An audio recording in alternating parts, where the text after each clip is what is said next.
Welcome to my channel top lines defence info. मैं आपका दोस्त अविनाश लाया हूं टॉप लाइन्स डिफेंस अपडेट। तो चलिए शुरू करते हैं। दुनिया भर में चल रही कई जंगों को अगर आप ध्यान से ऑब्जर्व करें तो मेन लड़ाई तो दो देश लड़ रहे होते हैं, लेकिन दोनों कंट्रीज को बैक सपोर्ट कई ऐसे दूसरे कंट्रीज द्वारा दिया जाता है जिनकी इथिकल वैल्यू, रिलीजियस बॉन्डिंग या फिर इकोनॉमिक बूस्ट एक्टिविटी का लालच होता है। और इसका सबसे बड़ा एग्जाम्पल अमेरिका है।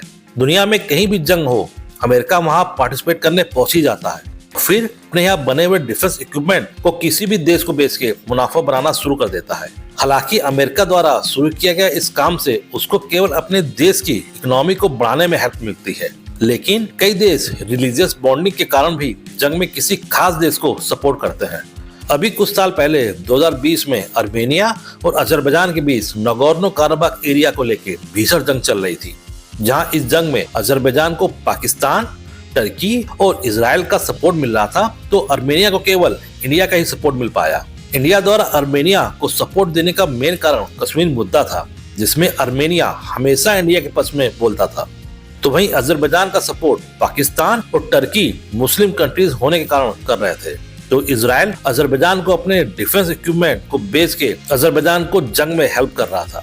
नगोर्नो काराबाख की इस जंग में पाकिस्तान और टर्की से मिले TB2 ड्रोन और इजराइल से मिले बराक मिसाइल की बदौलत अजरबैजान ने अर्मेनिया के कई डिफेंस इक्विपमेंट को खत्म करके अर्मेनिया को हार की तरफ ढकेल दिया। अर्मेनिया के सबसे बड़ी हो रसिया से मिलने वाली मिलिट्री असिस्टेंस थी, जो कि एक डील के तहत रसिया को अर्मेनिया को मुश्किल वक्त में मुहैया कराना था, जो कि रसिया द्वारा ना हो सका। इस जंग से सबक लेते हुए अर्मेनिया ने अपने डिफेंस की नीड को पूरा करने के लिए दूसरे देशों की तरफ देखना शुरू किया, जिसमें इंडिया भी शामिल था। ये दोनों देशों के लिए एक प्रॉफिटेबल डील थी, क्योंकि जहां एक तरफ अर्मेनिया को रशियन इक्विपमेंट से अलग इंडिया के लेटेस्ट डिफेंस हार्डवेयर को खरीदने का मौका मिल रहा था, तो वहीं इंडिया को भी अर्मेनिया के रूप में एक नया डिफेंस इक्विपमेंट को बेचने का मार्केट मिलने वाला था। 2020 में हुई नगोर्नो काराबाख की जंग के बाद अर्मेनिया ने इंडिया से कई डिफेंस इक्विपमेंट की खरीद की डील करी, जिसमें मुख्य रूप से Swati radar, Pinaka multi launcher rocket battery, कई तरीके के एम्यूनिशंस और अभी हाल में ही इंडिया की भारत फोर्स कंपनी से 2 तरह की आर्टिलरी गन की भी खरीद करी है। अर्मेनिया द्वारा इंडिया से इतना डिफेंस इक्विपमेंट को खरीदता देख अजरबैजान ने मनोवैज्ञानिक प्रेशर अर्मेनिया के ऊपर बनाते हुए इंडिया के डिफेंस इक्विपमेंट्स को बेकार बताया और अर्मेनिया को ये एडवाइस भी दे डाली कि वह कभी भी इन बेकार के इक्विपमेंट से नगोर्नो काराबाख एरिया को अजरबैजान से वापस नहीं ले पाएगा। हालांकि अजरबैजान द्वारा इंडियन डिफेंस इक्विपमेंट को बेकार बताने के बाद भी इंडियन साइड से इस स्टेटमेंट के ऊपर किसी भी तरीके का जवाब नहीं दिया गया। लेकिन कहते हैं ना कि इस जियोपॉलिटिक्स में कभी भी कोई परमानेंट दोस्त नहीं होता है और ना ही कोई परमानेंट दुश्मन, और इसी कारण से इंडिया अर्मेनिया की आर्म फोर्सेस को चुपचाप अपने आर्म्स और एम्युनिशन उपलब्ध करा के स्ट्रॉन्ग बना रहा है।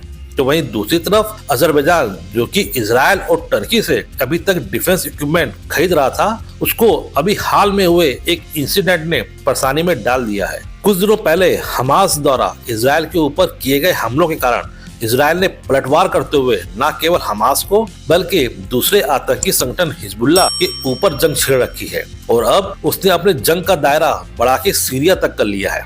पिछले कुछ महीनों से चल रही जंग के कारण दुनिया भर के देश जो कि इजराइल के बने डिफेंस इक्विपमेंट्स यूज कर रहे थे, जिसमें अजरबैजान भी शामिल था, उनको अब इजरायली मेड डिफेंस इक्विपमेंट्स की सप्लाई रुक जाने के कारण परेशानी का सामना करना पड़ रहा है, क्योंकि इजराइल द्वारा सारा डिफेंस स्टॉक अपने डिफेंस फोर्सेस के ऊपर खर्च कर रहा है। और यही कारण है कि अजरबैजान को अब डर लगने लग गया है कि अर्मेनिया लगातार इंडिया और बाकी कंट्री से मिल रहे डिफेंस इक्विपमेंट से फिर नगोर्नो काराबाख एरिया में कोई नई जंग ना छेड़ दे। और इसी को देखते हुए एक सरप्राइज मूव के तहत अजरबैजान ने एक तीसरे कंट्री के जरिए इंडिया के बने आर्म्स और एम्युनिशन को खरीदने को बोला है।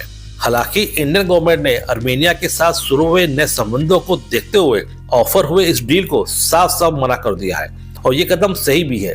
जो कंट्री हमेशा इंडिया के अगेंस्ट स्टेटमेंट दे, उनको अगर आर्म्स बेचेंगे तो सेंसिटिव डेटा दुश्मन मुल्क के पास पहुंच सकती है, जो कि इंडिया के बढ़ते डिफेंस इंडस्ट्री के लिए सही नहीं होगा। इसी तरह की डिफेंस न्यूज और फैक्ट्स की रेगुलर अपडेट पाने के लिए मेरे चैनल को लाइक और सब्सक्राइब जरूर कीजिए, और हाँ, बेल आइकन दबाना मत भूलिएगा।